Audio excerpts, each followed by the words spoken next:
Welcome back sa aking channel. Dating aktres Catherine Luna na dating kasintahan ni Coco Martin balak tulungan ni Coco na ipagamot ang mata niya matapos makita ang nakakaawa niyang sitwasyon ng makapanayam ni Julius Babaw Julius.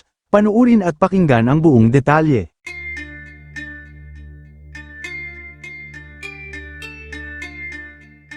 Matatandaan na marami nga ang nakapanood sa naging panayam ni Julius Babaw sa kanyang YouTube channel na isa sa dating pinakamagaling na aktres na si Catherine Luna, at malamang ay isa nga si Coco dito na napanood ang istorya ng buhay ng kanyang ex. Pero kung hindi naman ito napanood ng Batang Quiapo action star at direktor Coco Martin ay malamang sa malamang ay nakarating na sa kanya, marahil ay may nagkwento na sa kanya nito. Well, ayon naman sa mga inilabas na ulat ng kilalang pahayagan at mukhang kumpirmado na talaga, dahil pinahahanap na ngayon ni Coco si Catherine dahil nais niya itong tulungan at ang plano ay isama siya sa FPJ Batang Quiapo.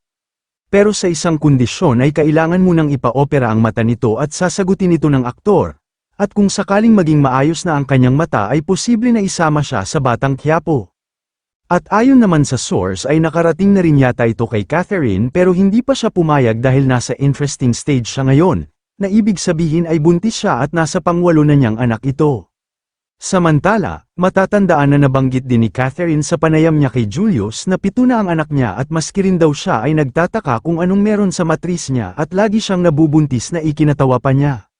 Gayunman, sa kabilang banda ay inamin ng dating aktres na gustong-gustong nitong bumalik sa harap ng kamera pero hindi pa sa ngayon dahil kailangan pa niyang mag-ipon para sa operasyon ng kaliwang mata niya na sabi ng doktor ay may pag-asa naman itong mabalik sa dati.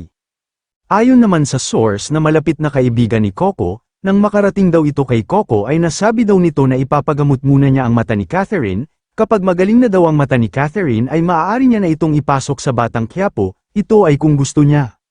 Well, hindi na nakakapagtaka na kaya sobra-sobrang biyaya ang dumadating kay Coco Martin dahil sa napakabuti ng kalooban nito.